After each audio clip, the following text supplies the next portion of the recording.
And that's the way you get it done. Denver Broncos now 4-5 after defeating the Buffalo Bills. Just went final 24-22. The final score. The Bills are 5-5. The Broncos are 4-5. Both these teams are out of the playoffs, but one is trending in the right direction and one is not. Good evening. Welcome into Denver Sports Postgame Live.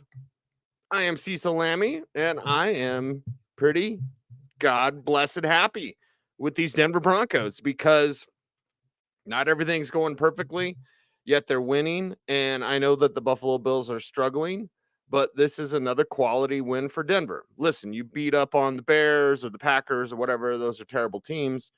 The Chiefs, obviously, defending champions, best team in the league, arguably. And the Bills are up there.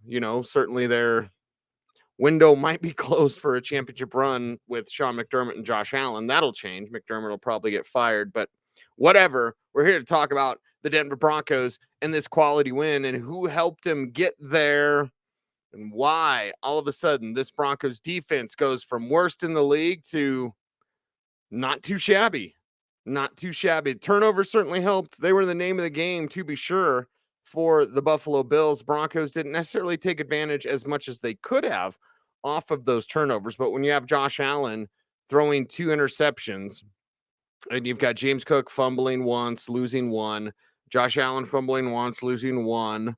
So, a couple fumbles lost, a couple of picks, Broncos defense playing well, special teams missing 2 extra points. That was frustrating.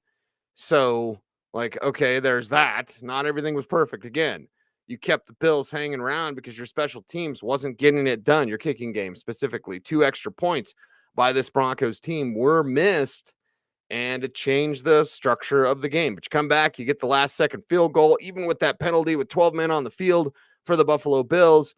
You come back on, Will Lutz puts it through the uprights, and the Broncos win. Again, 24-22 is the final score, and the Broncos are on not 1, not 2, but a 3-game winning streak. And coming out of their bye, this is exactly what you needed if you're the Denver Broncos.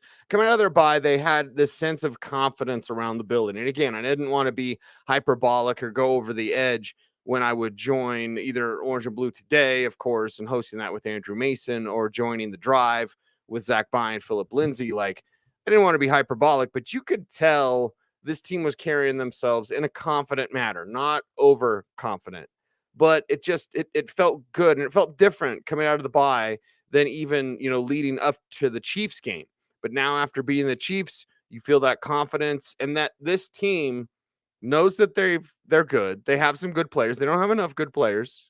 That's why the rough start. I mean, if they'd only won those first 2 games, which they should have won, now would be talking about what, 6-3 team, right? That's how things are in the National Football League. Things are so close that you could screw up in the first 2 weeks and it just costs you at the end of the day, because by the time you figure it out, hey, we should run the ball, everybody.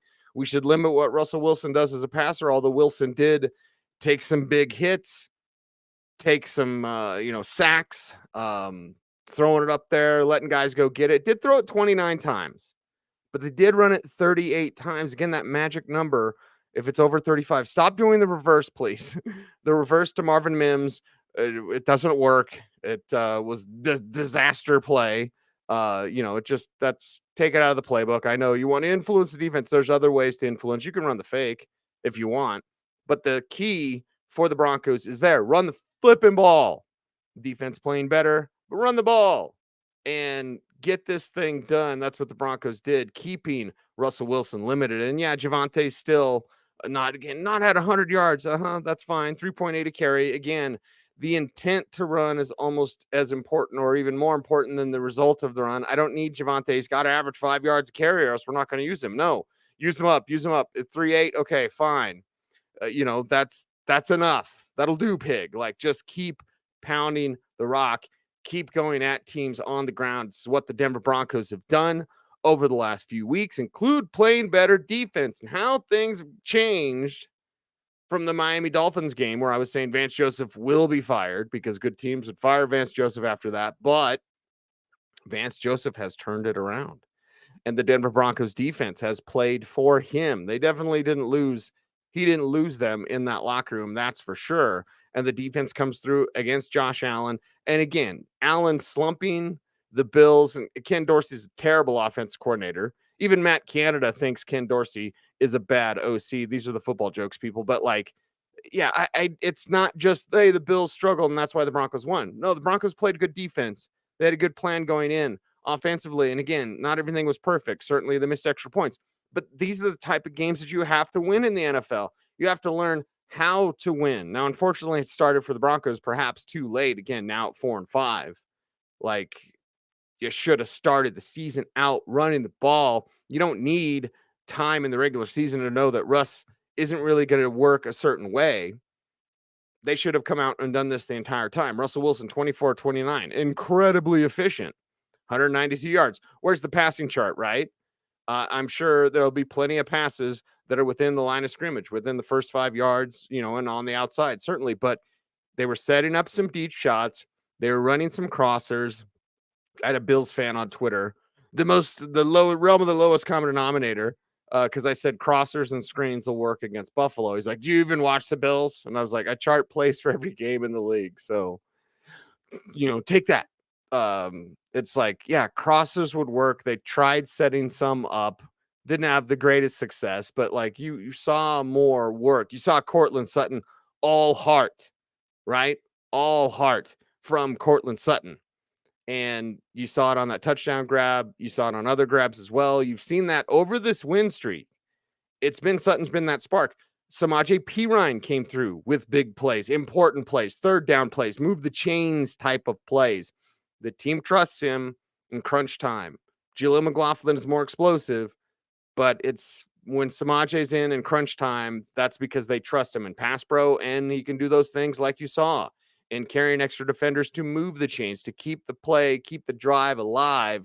That's what Samaje Perine did. Jerry Jeudy, even on just a handful of targets, came through with some big plays. 3 targets, 3 catches, 35 yards. This passing game's all about Cortland Sutton. 11 targets on the day, 853, and a touchdown. And Sutton didn't have a perfect day. Again, had the fumble that was lost. And with Cortland Sutton, especially when he makes the big touchdown grab, like, not that I give people that I like a pass, but like it's a little easier when you see that effort and that heart and that try, that want to. And then if he makes a mistake, you're like, oh, damn it. Well, that sucks. But you're not mad at him, right? Because he's throwing in that heart. He's putting it all out there. And even during this rough time, and I will say, not a Lassie bark, not any sort of like off the record type stuff, but just my feeling is Cortland Sutton would probably not be real happy learning that the team's been wanting to trade him. And he's kept that quiet. You haven't heard that from him. You haven't heard that from his camp, right? There's a lot of agent-fed information that'll get out there. Be like, Sutton was mad because the Broncos didn't even tell him they wanted to trade him, and he had to find out on SportsCenter or whatever. And this was back in the spring.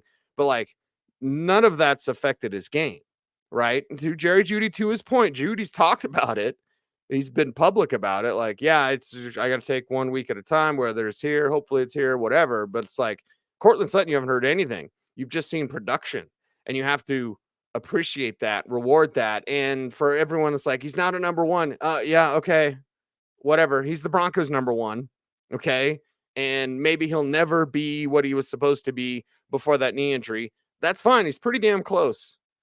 He's pretty close to the player that we remember, and especially his second season, really strong season, great, fantastic upside from Cortland Sutton. That now is back, and the changes that we've seen, 3 games, 3 wins, but the different philosophies, and I'll even throw in that Thursday night game against the Chiefs because we did see a different defensive philosophy, and offensively, they just couldn't do enough to beat the Chiefs twice. You could make the argument that this team should have beat Kansas City 2 times.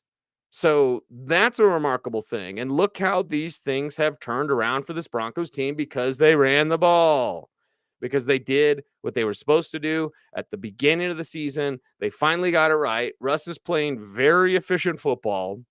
And what's the results? Okay, what are the results? And trust me, I was watching Twitter during the game. Fans losing their mind. Russell Wilson, oh man, this is why they don't throw the ball because he sucks. No, they don't throw the ball because running the ball is what they're better at. Like, and that's the thing. They won, baby. Like, at the end of the day, it's a results-based business. So if Russ throws and it's a bunch of short passes, but they win, who cares? I don't care if Russ wants to throw rainbow passes. You want the Broncos to win, right?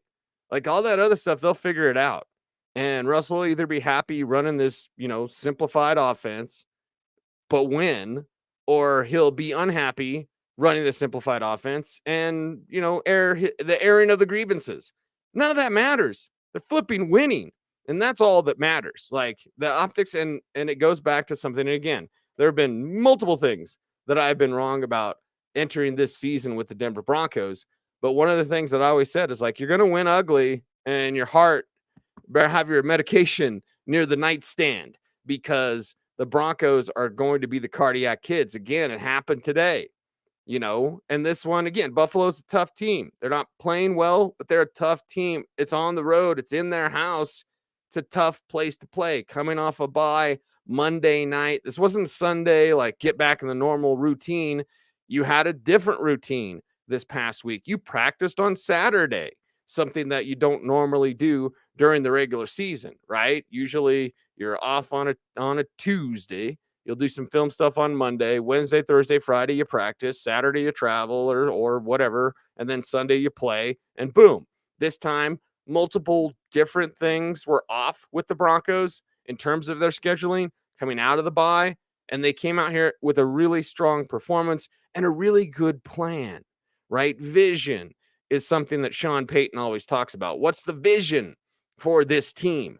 Well, his vision is now coming to fruition. And yeah, it's going to be a little ugly, and I don't care, because we knew it was going to be like this, especially in the first year of Sean Payton's offense. What does it mean about Russ long term? Again, that's for a different show. Trust me, I'll be talking about that this week coming up on Orange and Blue today.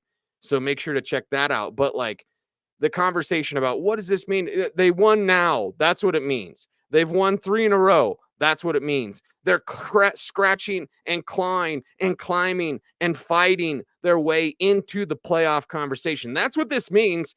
To hell with next year. Okay. And I wish I could say something else. It starts with an F, but to hell with next year. You get my point? That stuff will work itself out. That stuff is a part of the conversation. But now you have to celebrate, especially today, just for today, but celebrate this win and another quality win against a quality opponent. You've got some games coming up on the schedules for the Broncos that are a little tougher than you would have thought a month ago or however long ago, including Houston with CJ Stroud, the Browns, and that defense. That can be incredibly difficult. Patriots, not as much, as they're looking to perhaps make a quarterback change. But either way, like, this was a quality win against a quality team. Now you've got 2 of those wins. You've done it. Now you're not finished, but you've done it. So, all the big picture stuff, that is fine. Not for this show necessarily, because this is a game recap. This is Denver Sports Postgame Live. I am your host, Cecil Lammey. And in looking at this contest, the Broncos had a good plan. Weren't perfect, but they won. And that's the mark of a team that is getting it. And, is covering football for 20 years now. Like, you can tell the teams that don't necessarily get it or even get lucky. We'll talk about the Vikings last year. What were they? 11-0 in one-score games, whatever the number was, 8-0, whatever. And you say, oh, well, you're not going to get that lucky again. And they haven't been. But with Josh Dobbs, they've got some hope there. Now with the Broncos, you go, okay, this type of game. Oh, they were so lucky. The Bills gave them the game. Not really. Because it's not like the Bills gave up those turnovers and the Broncos scored touchdowns off of every single turnover. That's not the case at all. Things did not go their way. They missed 2 extra points. They had some fumbles of their own. They had some bad plays, the reverse again. Like, not everything was perfect, but they found a way to win. That's a sign that they're getting it.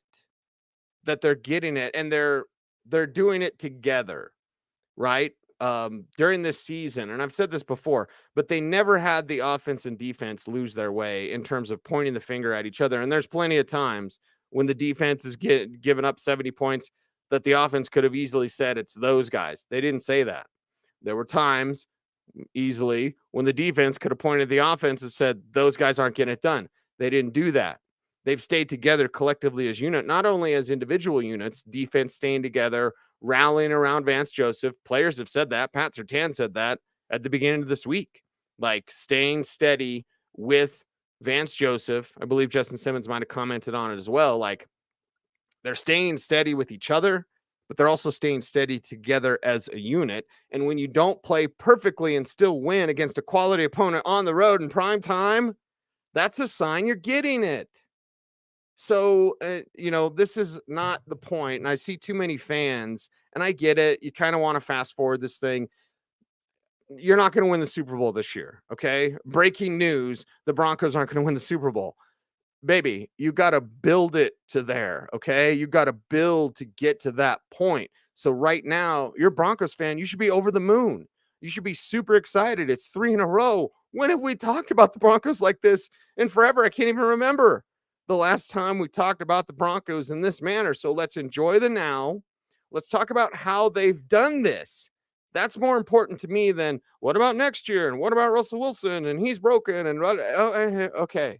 They are figuring out ways to win with Russell Wilson. And as I've said a million times, it's real simple. So Russ can fight it and be upset, or he can accept it. What's the old Macho Man theme? You may not like it, but accept it, right? Snap into a Slim Jim. You may not like it, Russ, but accept it because you're winning. And Russell Wilson, there's so many misconceptions about Russell Wilson. And as someone who's seen the real Russell Wilson, because he puffed up at me, like I've actually seen the real, not the, are the cameras on Russell Wilson? That it's there. I mean, that's just who he is. Like, I'm not hating on him. That's the game. I'm not hating on Russell Wilson for being like, where's the cameras at? Hey, everybody, I'm Russell Wilson. Spicy. Like, no. But I'll tell you this. The misconceptions about Russell Wilson, the dude wants to win bad. Now, would he prefer if it was on his arm and Russell Wilson was leading the way for the Broncos? Sure, it's called human nature. But as long as they're winning, that's all that matters to Russell Wilson. He doesn't care about his numbers. He doesn't care about the efficiency. He cares about the wins. It may not seem like it. You may have a different idea, but I've been around him longer than pretty much anybody. And I can tell you, like, this is a guy that wants to win. And I think last year humbled him. I even think the beginning of this year humbled him. And he's still Russell. I still want my quarterback to be egotistical. Okay, when Cam Newton comes out of Auburn and they had those scouting reports like, why is he so happy? Why is he smiling all the time? Which were coded anyway. Was it Nolan Rocky, right? Yeah, is he still doing anything? I hope not, because it was terrible. I'm like, I always want my quarterback to be arrogant. I always want my quarterback to be confident. I don't want my quarterback to be Mark Sanchez. And gosh darn it, golly gee whiz, I just hope. No, I want my quarterback to be like, I'm the man. So if Russell Wilson has a little bit of that, like, I'm the man, like, good, fine. But I tell you what, Russ wants more than anything is to win. And, maybe he'll get to Fed a little bit more if they keep winning and they can set up some things that he wants to do, the deep shot specifically. So right now they're figuring out how to win with Russ. That's all you should care about. They're figuring out how to win with Russ. Russ isn't what he used to, update. Like, come on, update the system. It's like when people talk about that, well, they can't win because this, it's like when you go to a bar, right? Let me finish. And you sit down, the guy, I got the hottest sport take ever. The Broncos can't win because their offensive line sucks. That's behind the times. You're not paying attention. Oh, Russell, I got a hot take, everybody. Russell Wilson is not what he used to be. Yeah, huh? Really? Thanks, Captain Obvious. Are they winning or not? Are they winning or not? If the answer is yes, that's all I give a damn about. And this is how you have to win with Russell Wilson now. This is Sean Payton proving his flipping point. Now, it took a while. Again, I would have started doing this in week 1. And that doesn't mean I know more than Sean Payton. Enough, buddy. Enough. Okay. Enough with this garbage response. It's never good enough. This is the best you've had it in years, and you're still complaining. God bless America. I wish I could cuss. But anyway, You're still complaining. Don't complain. They've won 3 in a row. They have 2 wins over quality opponents. You're kind of pushing yourself towards a playoff conversation. We take it. We take it. That's all we take. That's all, and it's not, except in losing or, this is Broncos country. I know that. I'm the one preaching it to a lot of people. Like, this is Broncos country. And eventually, being in the playoff hunt is not going to be enough. But for right now, again, don't forget about the moment. Everyone gets so caught up, usually in the past, mainly Cowboys fans and Raiders fans. Remember the 80s? Or if you're a Cowboys fan, remember the 90s? Like, yeah, usually it's the past. Some people get caught up in the future, right? And it's why when things were down for this team, I was like, I'm Mr. Draft. I don't want to talk about the draft. Not in October. I start my studying in December. So here in a couple of weeks, I'll start studying for this upcoming class. And I have a bunch of fun and watch bowl games and go on a road trip and all like, yes, I'll get back to that, baby. But right now, I want to enjoy the right now. This is fun. When is the last time that we could say that about the Broncos? This is fun. And it feels like you can have some sustained success. Always got to slow down when you say that. Sustained success. Because it feels like you can keep this going. And that's what you want to do. If you're a Broncos fan, you want to keep this train going. Not everything was perfect and you still won. Buffalo didn't give this game away. Let's say, Buffalo had the turnovers, but they were pick sixes. And you scored touchdowns off of those turnovers. And, the everything, a ball bounced exactly every way for the Broncos. Then you could be like, sometimes it's better to be lucky and good. No, they were just better than the Bills today. Maybe that says something about the Bills. Maybe it just says the Broncos are getting it. All right. And again, nobody's saying Super Bowl. Nobody should be saying Super Bowl, but also no one should be bitching about, they didn't do this or they didn't do that. No, they won. They won. I don't care if Russ has to run a high school offense. I don't care what he has to do, but whatever he can do. And the best coaches, and Sean Payton is one of the best coaches. He's a curmudgeon. I've called him a tyrant before. I really have no issue saying that because that's kind of what he is. And, well, yeah, he's an old school coach. He's a Bill Parcells disciple. So, of course, he's going to be a curmudgeon and a tyrant and moody and angry. But he knows ball. And he knows that at times you can't do everything you want. So you got to do what your players can do. And you got to win. You got to win. So he took a little more time. And maybe that's the good thing about Sean Payton. Not good that they lost. But I'm just trying to mentally unpack this here. Like, maybe it's a good thing that he gave Russ the opportunity to run some more complicated stuff that doesn't work with Russell Wilson. And maybe that's a good thing that they saw in the regular season with live tackling, that it couldn't happen.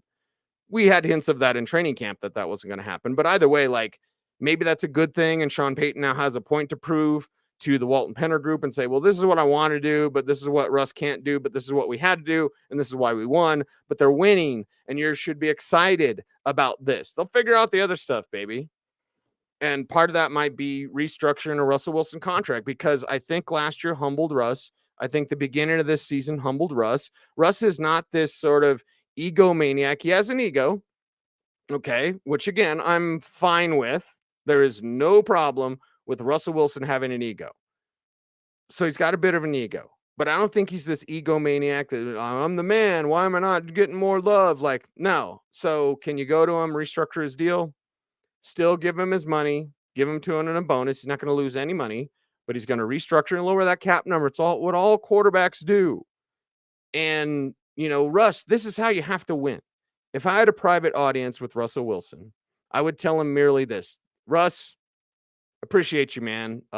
Appreciate your positivity, appreciate your faith in yourself, in your teammates, in your coaching staff. Like, Russell Wilson is a good, yes, sir, no, sir type of guy.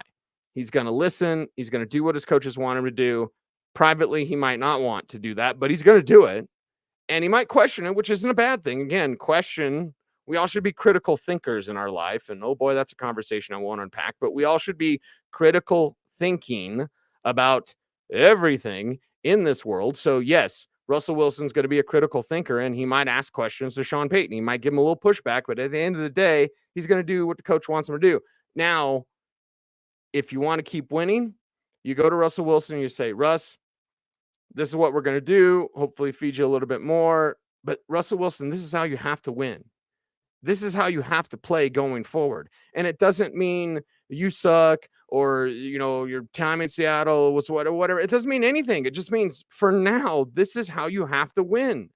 So again, I don't know why anyone, including Russ, would be upset or offended. And can we please all stop that? Like, I'm offended because they told me the truth. The truth isn't meant to make you feel good. It is the truth. That's the thing. You can't handle the truth, right? Yeah. Sometimes the truth hurts. Sometimes the truth isn't what you want to hear. Would Russell Wilson want to hear, Russ, you're an MVP. You're in an MVP race. You're doing like a CJ Stroud, right? Or Pat Mahomes. You're going toe to toe. You're the slinger out there. Like, I'm sure he would love that, but you know what else he would love? Winning.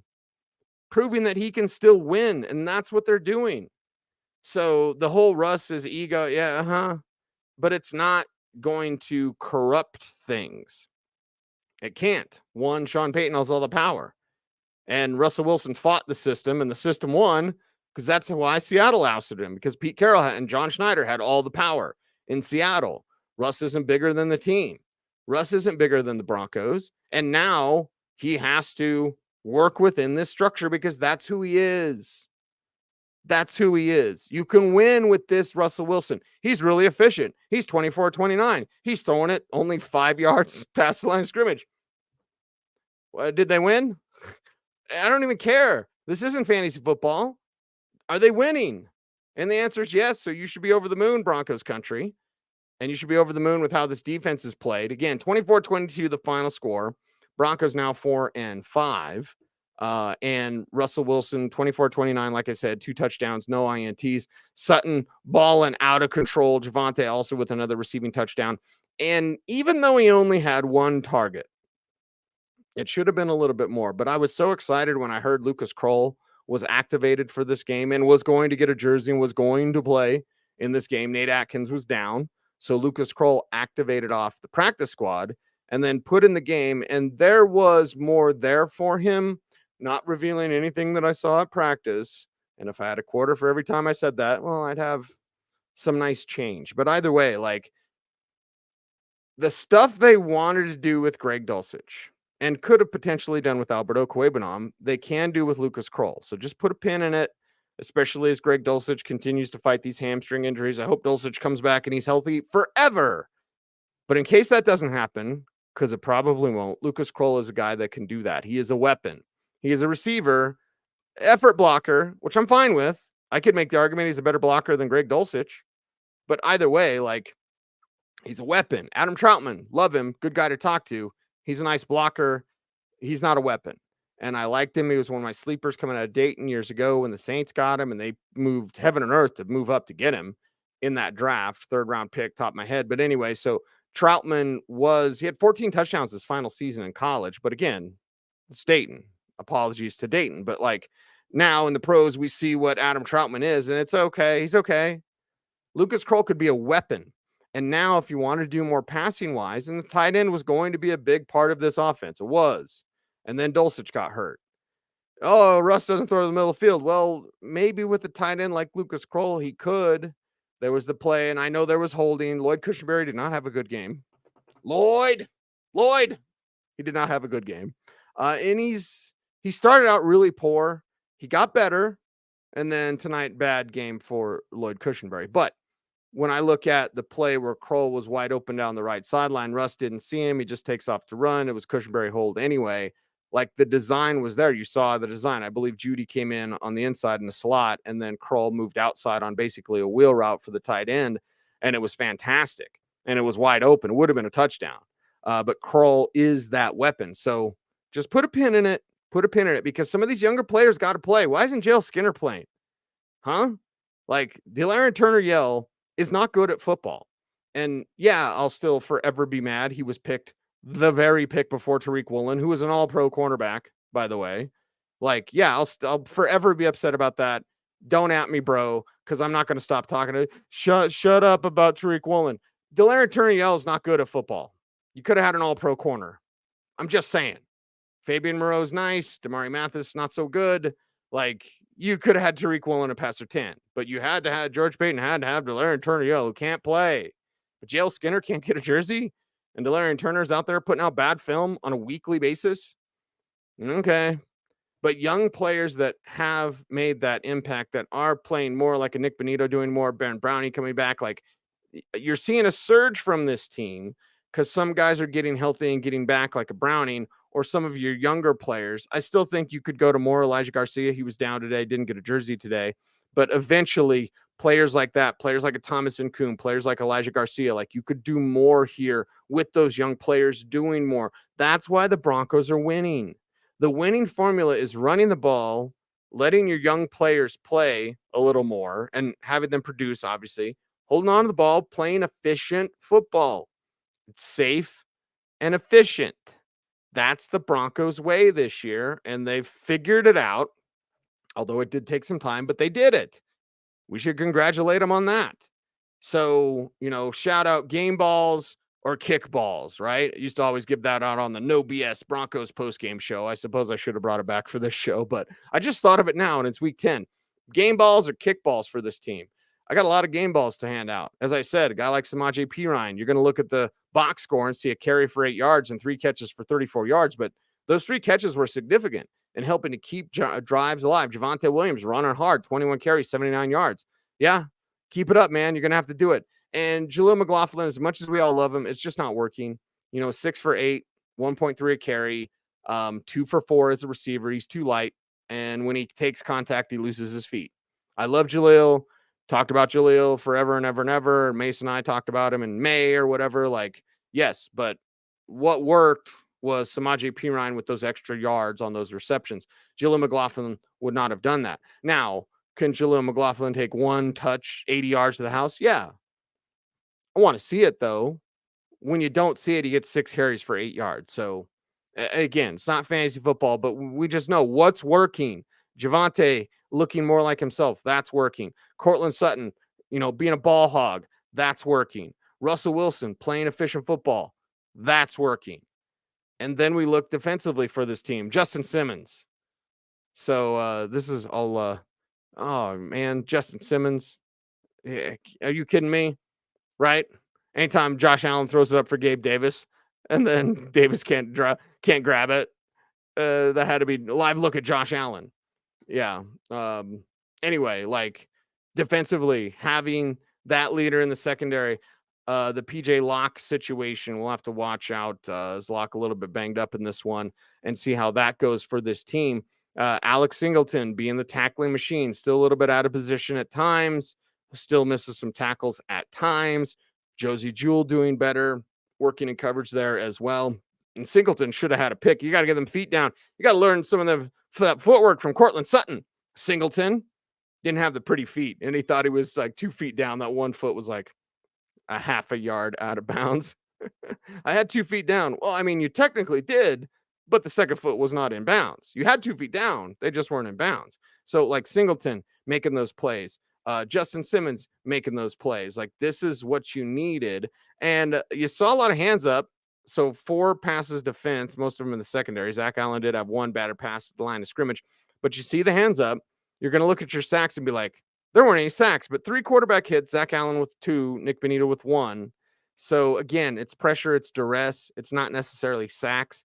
Sacks are the sexy stat, but they're not the stat that always tells the tale. The tale is, don't let Josh Allen hurt you as a runner. 4 carries, 13 yards, rushing touchdown. So, like, if you noticed, and people have different terms for it, because I know I've brought this up even to players sometime. Are you guys going to mush rush? I'm going to mush rush the English language. Are you going to mush rush Josh Allen? I've asked players that. Well, we don't call it a mush. Okay. All right. Enough, buddy. But, like, you go as deep as the quarterback's dropped and then you clinch, right? You don't go around and create these wide rushing lanes. And that's something instinctively as a pass rusher you want to do. You want to try to be, you're going to bend and you're going to go around and you're going to run that loop and hopefully get the quarterback. But a guy like Josh Allen, you're going to bend, run around that loop, and he's just going to run where that gap was. He's going to run where you were.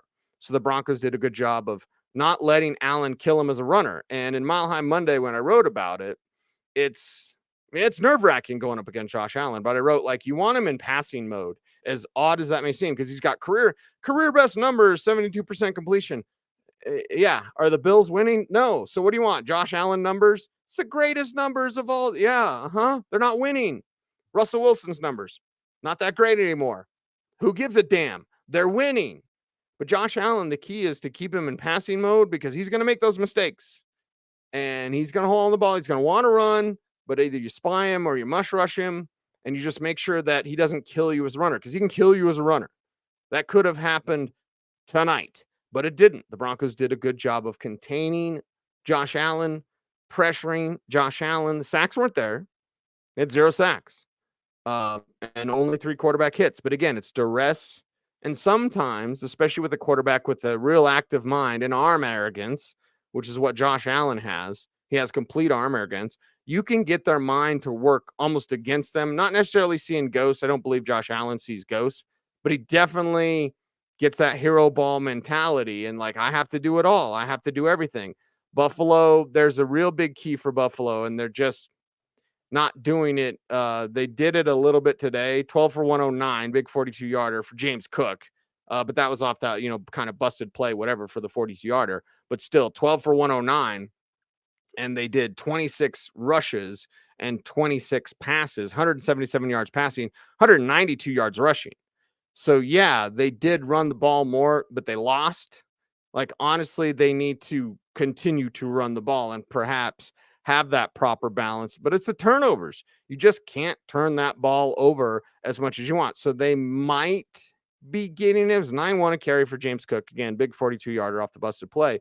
7-6 a carry for Latavius Murray, who looks really good. Kind of wish the Broncos would have kept him around. But either way, like, you see where Buffalo's flaws are.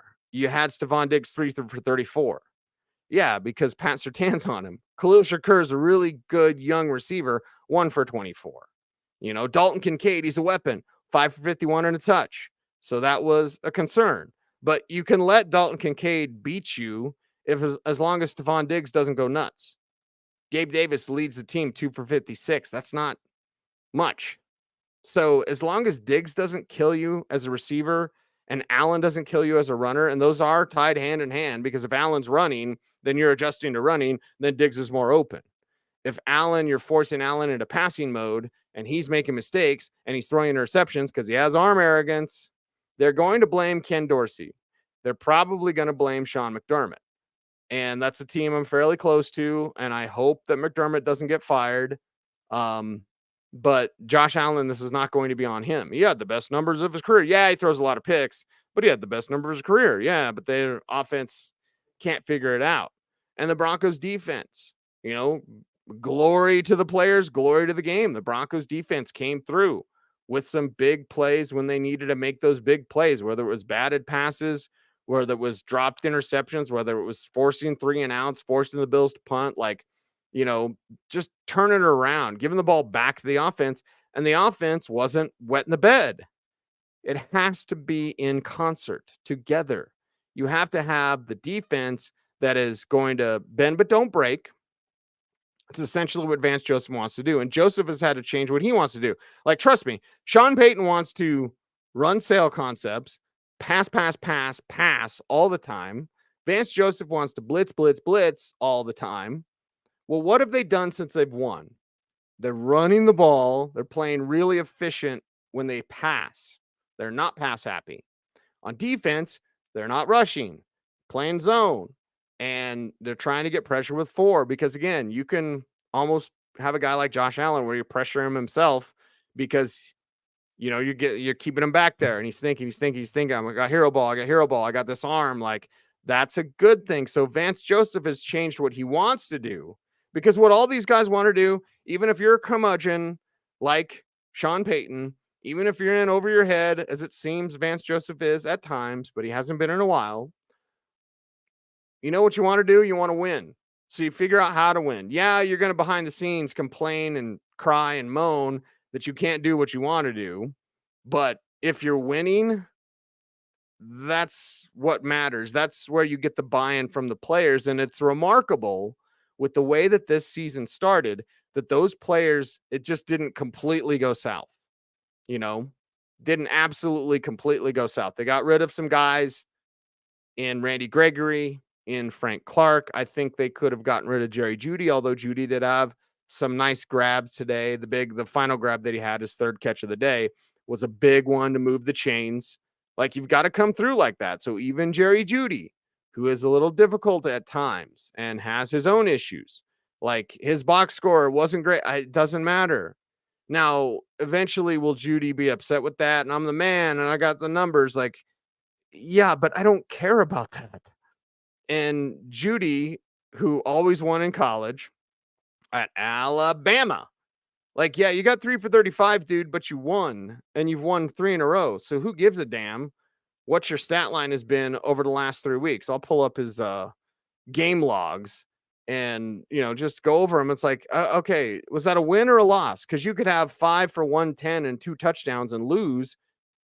Well, okay, but are you in it for stats? Or are you in it because you want to win? Even Jerry Jeudy, it's like, yeah, I know Jerry Jeudy wants to win. He's sick of losing. Remember the Garrett Bowles thing? Like, all I've done here is lose. So in the last 3 games, you've had 5 for 64 for Jerry Jeudy. It's, modest, right? You've had 2 for 50 and a touchdown. That was good against Kansas City. And you've had 3 for 35 against Buffalo.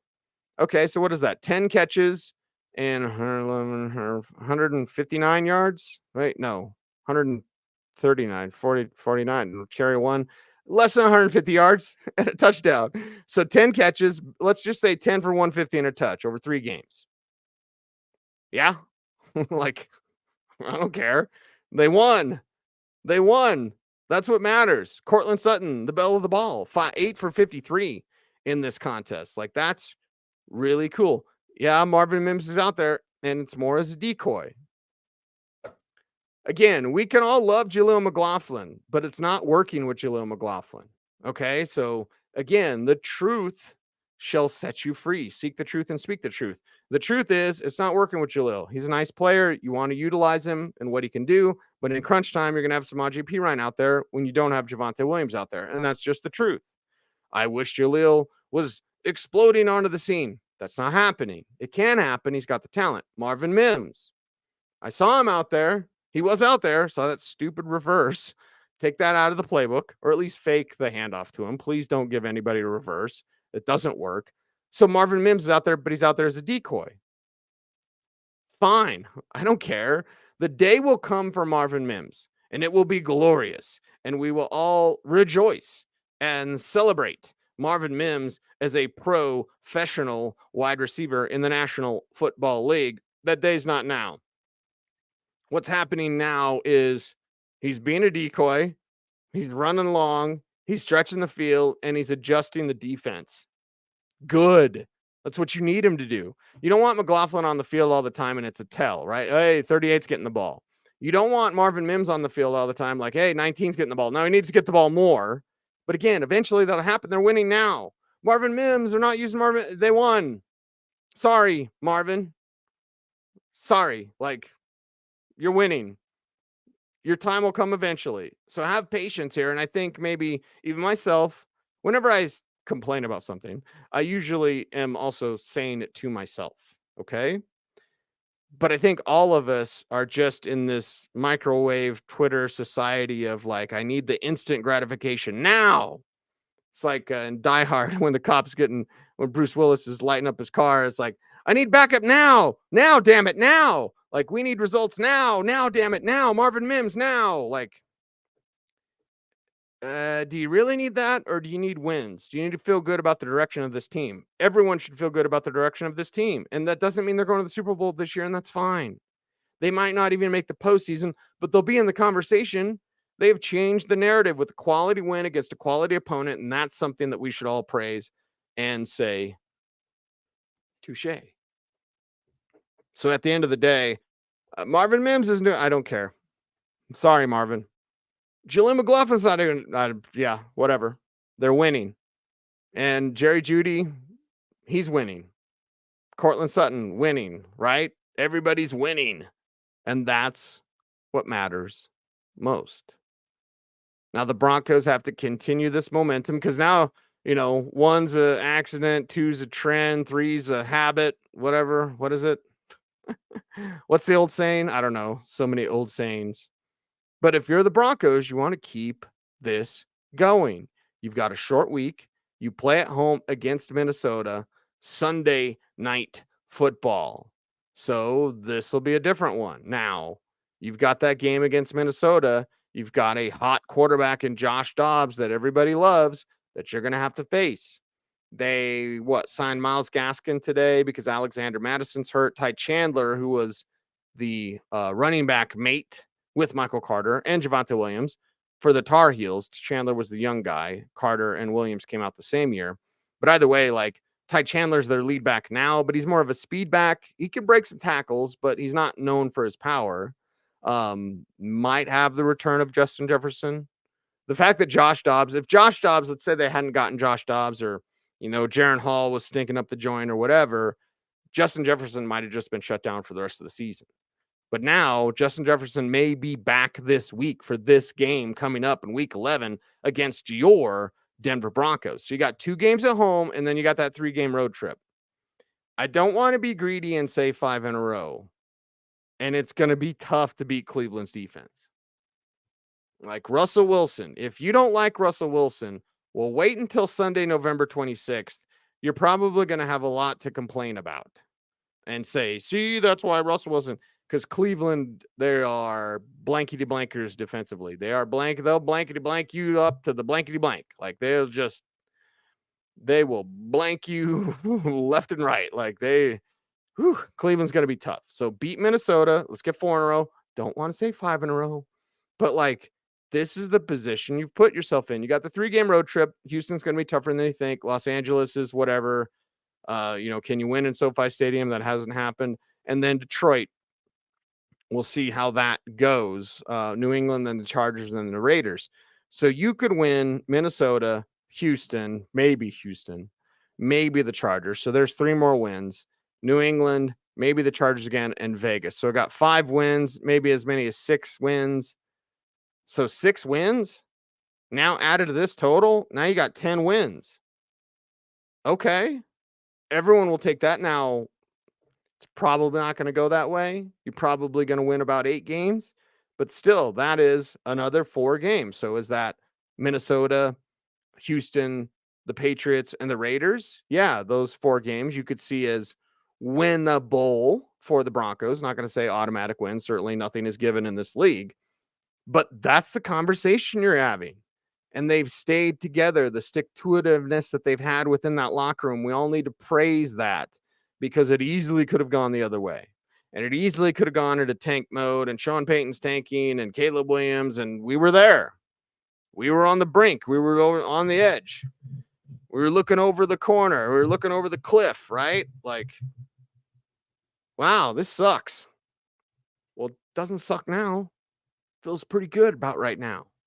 So Broncos fans, rejoice, enjoy this one. 3 in a row, and let's flip and go. Denver Broncos football, orange and blue today, coming up at 3:30 on a Tuesday.